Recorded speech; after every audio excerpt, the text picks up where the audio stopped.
Welcome back, ladies and gentlemen, to another episode of Plug Talk with Fuego, hosted by yours truly, Fuego. And yeah, I hope you guys are doing well. Hope you guys are doing well, not just personally, but in life as well. You're chasing your dreams, you're doing what you love, and yeah, I hope everything is working out the way that you planned for it to work out.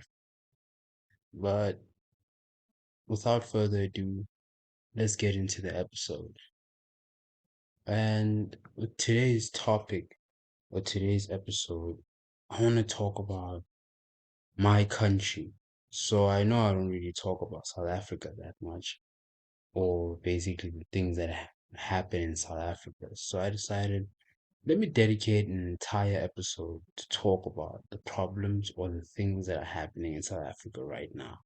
And there's a lot that happens on a constant basis if you're from South Africa, but right now, I don't know. It's just a lot going on, bro. You just look at it and you're like, damn, I really gotta live here, bro. Like you really have those type of questions, those type of thoughts, like, why am I still here? And the reason why I want to talk about it is because as South Africans, we know there's a lot of problems in our country, first of all. So there's no point in trying to hide from them or anything like that. So I feel like it's better to just talk about it, you know? And yeah, so I'm a big sports guy.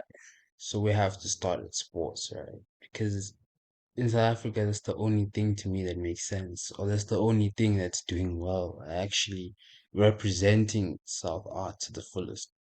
And when we, so when we're talking about sports right now, we have to mention Banyana Banyana, who are currently in the FIFA Women's World Cup. I think it's still in the group stages. I'm not really following that tournament like that, but yes, I think it's still in the group stages. So shout outs to them for even qualifying and winning the AFCON. That was big. They're doing it way bigger than the men's team, Bafana Bafana. Those dudes, I don't even know the team. Like, on God, if you asked me to name you players, like the starting lineup, or even just five players right now, I wouldn't be able to do that, bro. And not that I just don't want to, it's because it's just not relevant. It's like, it's just that one thing where it's like, why are you even paying attention to it? But with Banyana Banyana, there was a lot of controversy even before the World Cup began, which was about equal pay. They wanted to be paid equally as Bafana Bafana. And Safa wasn't willing to basically meet their demands. And so they went on strike and they didn't play the friendly against Botswana, which we lost horrendously. You know, they were beaten. That B side, I don't even know what to call that team that played Botswana, but it wasn't the first team. It definitely wasn't the first team. The first team is good. They know how to play soccer. Shout outs to them. I mean, they drew with Argentina, the women's team. So yeah, they really do know what they're doing. So do I have any hope that they'll win the World Cup? I mean, you can dream, bro. You can dream. If you want to dream, dream. But there's still other countries there that are good, like the USA, you know. They don't play no games when it comes to winning every single tournament that they're involved in or that they're playing in. So with that, you have to understand that you have to beat the best of the best, you know, and the best of the best are literally the best, the cream of the crop, not just in like their continent, like South Africa, but worldwide, because they know what because they're playing on an international level, even on like club level. Whereas I'm not sure how many Banyana players are playing internationally at the club level, but with players from US, they're playing in the Women's Premier League. You know, they're playing in the Women's Champions League. You know, so there's just a different level that they're just not there, you know? It's like this is Banyana, this is the rest, like these are the top people. So there's a huge gap between them. And if push comes to shove, yeah, they can win. And if God is on their side, they can win. But other than that, if there's no special circumstances, if I must say, then they're not winning. And that's just me being realistic. But yeah, good luck to them. I hope they can make it out of the group stages. That's the one thing I want for a South African team, other than in just netball, cricket, and rugby, to make it out of the group stages of whatever tournament they're in and actually do well and make it further along in the tournament. And when I just mentioned netball and rugby. Let's talk about netball first. With the netball team, they've won their first few opening matches. I think it was two matches or three, I'm not sure. And they won it in good margins. And yeah, they're representing. The thing is, I don't really watch netball, so I don't really know what's going on. I don't even understand the game. Like in high school, I used to always be like, what's the point of this game? It's like, it just always felt so dumb to me, bro. But it's sport and I respect it. I've learned to respect all sports, so that's why I'm even talking about netball right now. And shout out to South Africa for doing so well thus far. Hopefully they can keep that up and also make it out of the group stages and make it further into the knockout stages and maybe even win because I don't know who's good and who's not in netball. But yeah, good luck to them. And in rugby news, finally, bro. Yes, the Springboks. Oh, they had such a good run this year in the Rugby Championship. They won every single game except for the the All Blacks game. And I had a feeling, bro, deep down I was like, they're gonna lose against New Zealand. Like deep down I had a feeling that we're gonna lose against New Zealand. I just had this sickening feeling in my stomach that I couldn't just take away or couldn't get rid of. I just knew New Zealand was gonna get the better of us as they always do every single time we face them. Like South Africa can beat bloody New Zealand, Australia, they can beat Ireland, they can beat everybody else, but they just can't beat New Zealand. I don't know. New Zealand just have the cheat code to the Springboks. But then when the Springboks beat them, they make sure they beat them, bro. That's a fact, bro. That's a fact. And I'm glad we don't have them in the group stages for the World Cup this year. That just means that we just don't have to worry about them. We can worry about them when we see them in the group stages. That's if we see them, because they just might get knocked out by somebody else, because New Zealand have also been fumbling and they have faced issues as well with their squad. Right now, they've been perfect as they've won the Rugby Championship and the Bledisloe Cup. So, yeah, we'll have to see where they go.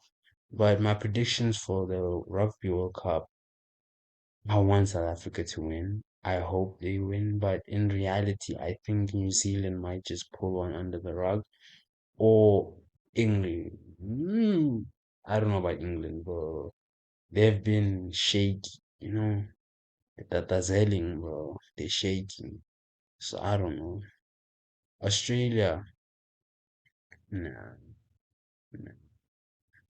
I mean, listen, if they can win their games and they can pose a threat, maybe they can make it somewhere far in the knockout stages, but as to win it, nah. It's for me, it's between New Zealand and South Africa. That's it. Those are the only two countries I can say I'm confident that one of them is gonna win the World Cup. But we'll have to see when that happens. But for right now, that's my prediction. That's what I'm predicting will happen in the tournament. Yeah.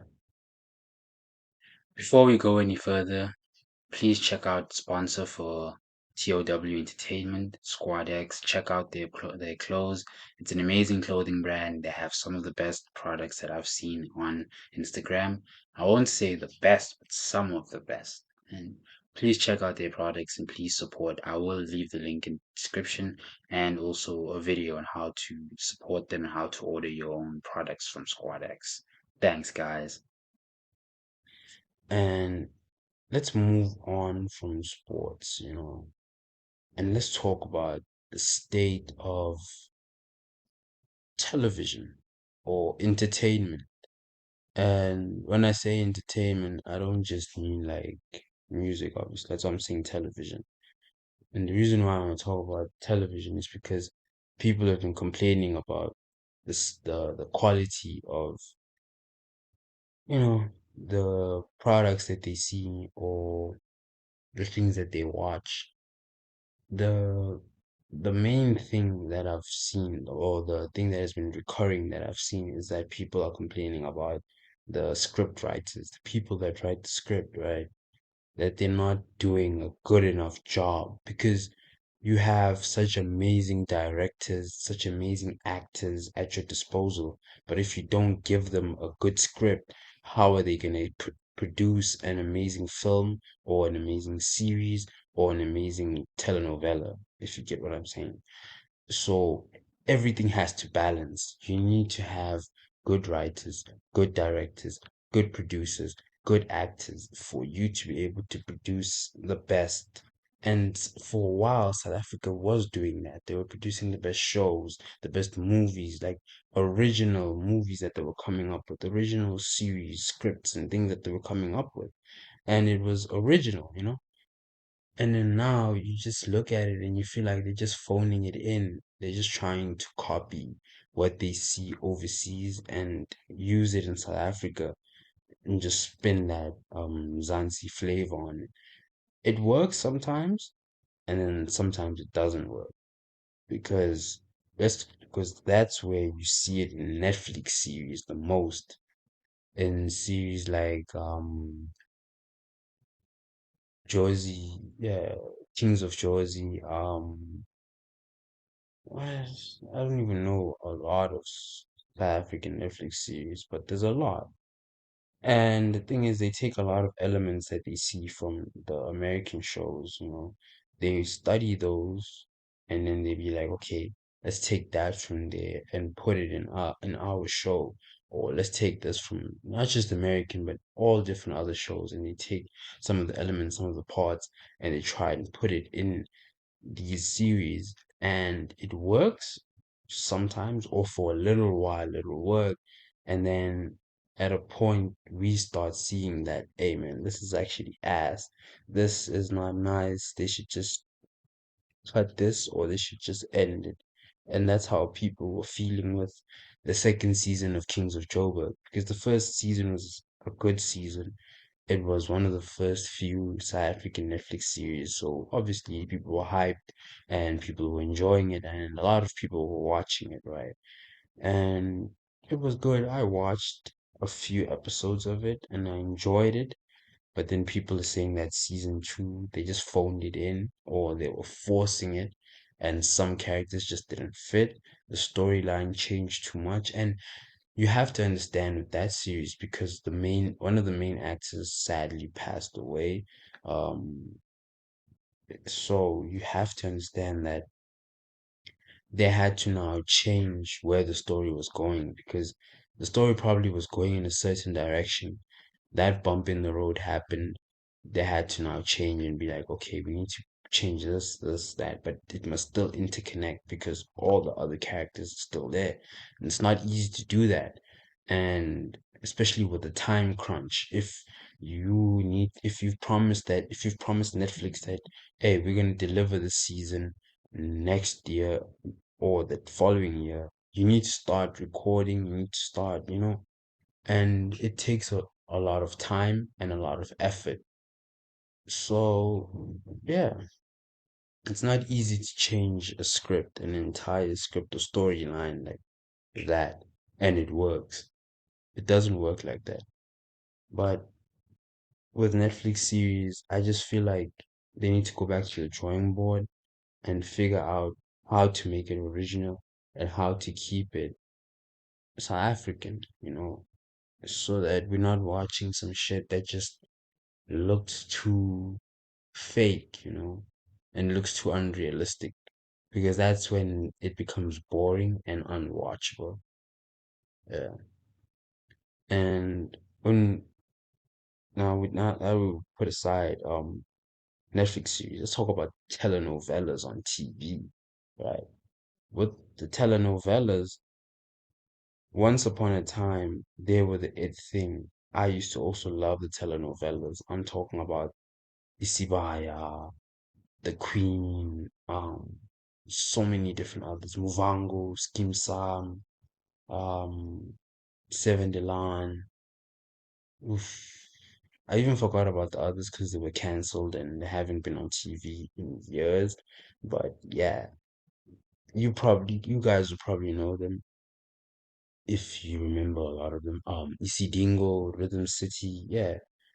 So like I said, once upon a time, it was the it thing, and it was number one in entertainment because it was real, original, and you could relate to some of the things, and it kept you on the edge of the seat also sometimes with some storylines.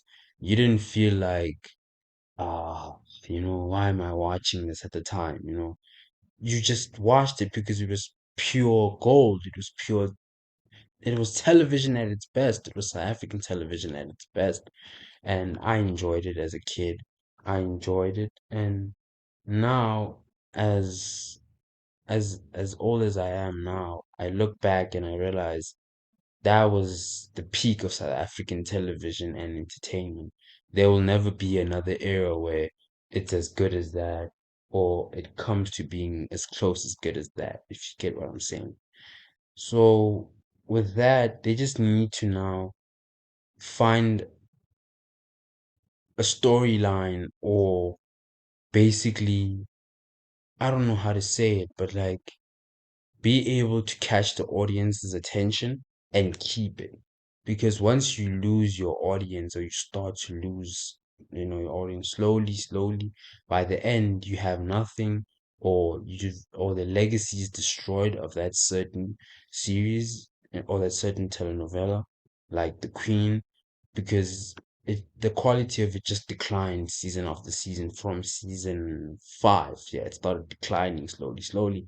And once it got to season six or seven, or was it eight, when it ended, we were actually grateful that it was ending. We were like, hell yes, please just end. We're tired of you.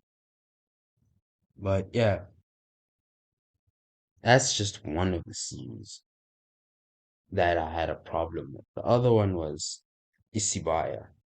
I just feel as though they could have done so much better, man. It was so promising, bro. Season one, two, and three of Isibaya were golden, bro. I remember I used to want to watch it every day. Be like, yeah, I want to watch that shit every single day. I used to be there with the fam, watching it, laughing, being shocked, talking about the story, trying to predict where it might go, where it might not go.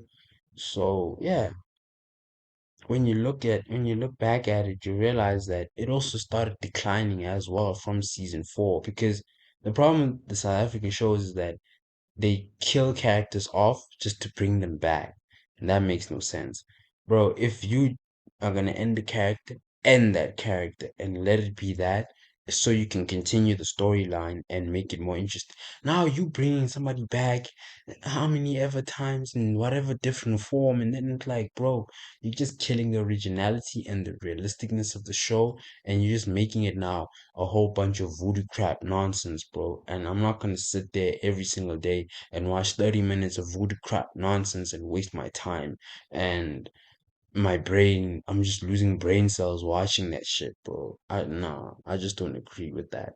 So yeah, they need to now just figure out how they can move past this whole killing a character off and bringing him back, or changing this and then changing it back, because that hurts the flow of the story, because you'll watch it and then that creates a plot hole in it.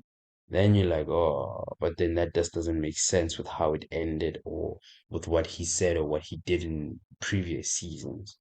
Plot holes are what kill it, and they just keep tearing and tearing and tearing, and before you know it, there's nothing for the show to stand on, and they just have to end it. That's it. That's telenovelas, bro. But now with the movies, I don't know. It was going somewhere, and it was going in a good direction, you know. movie scene.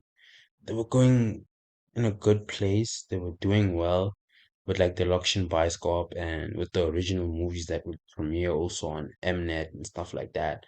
And you had some good original movies, also some good blockbuster movies as well. That were proudly South African, and you were happy, and we were like, yeah, they're doing their thing. Studio, shout outs to them. And then now, just falling flat, bro. I mean, just the other day I was watching Kunchununus, or is it Big Kunun, whatever, man. It's Big Little Heist, whatever. It's on Netflix. And I watched it and I'm like, what the fuck is this, bro? I'm trying to figure out the story. It's about this dude who has to take a delivery somewhere and then he gets sidetracked, and at first he's doing it to get the his shipment, and then they load him with money that I get, but then before you know he's part of the crew. He's out there doing multiple heists, and they just get lost in their own story, bro. You can't do that on a big level and a big stage like that, because then you're just fucking it up, bro. And doesn't nobody want to watch a movie that has it has no vision. You don't see where it's going. There's no light at the end of the tunnel, bro. You just feel like you're just wasting an hour and a half or 2 hours of your life sitting there and watching that movie. And I'm not gonna waste my time or my precious money going to a cinema and paying for that. I'm not doing that. Like with Leon Schuster's movies, bro. Leon Schuster also just went down the drain, bro.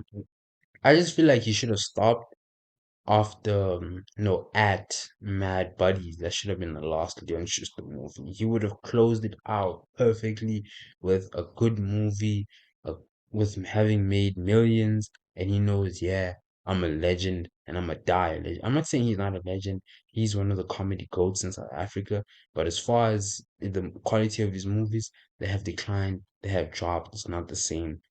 When you see a Chuck Schuster's movie, you're just like, oh, this old nigga again. Why is this old head not in fucking old age home playing chess or playing checkers and just relaxing and enjoying his millions, and just retiring, bro. Retire, dude, and just calm down. We don't need to see your movies every year or every 2 years. We don't need that. You're done, bro. You had your time, you had your fun in the sun. It's chai. It's done. I also feel like the movie studio shouldn't be entertaining such dumbass ideas, bro.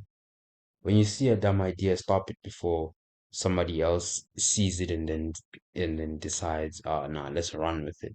Because then they run with it and then they fuck everything up. Yeah, that's enough about like entertainment.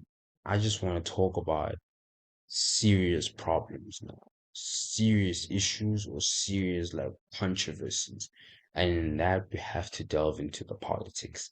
And oh, South African politics are just a headache. I'm just thinking about where should I even start?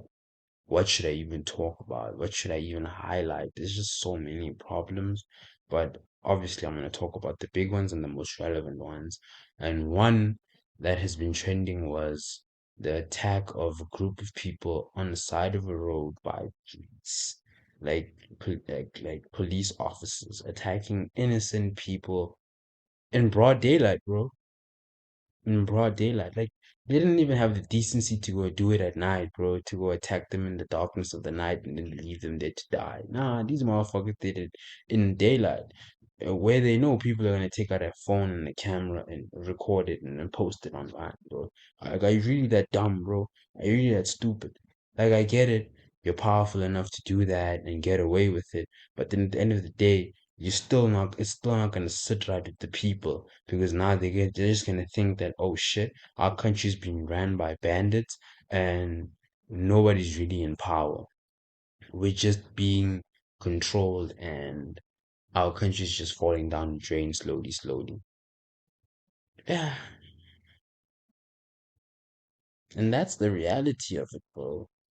Like, it's just being ran by criminals and incompetent fools that don't really know what they're doing or don't know how to better a country. When Mandela fought for freedom, he had a vision and had a dream, and he sacrificed and put so much on the line for that, him and his fellow comrades. And the thing is, man, in reality, if you think about it, the white man had already did 80% of the job, you know.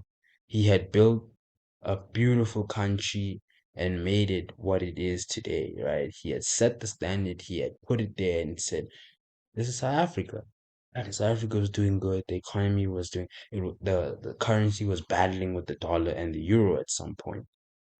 All a black man had to do was continue that and just maintain the equipment, maintain the roads, do upkeep, just take care of it, bro. You couldn't even do that, bro. All they did was destroy the infrastructure, steal the money, bankrupt the country, and destroy everything in sight, bro, while they laugh it up to the bank.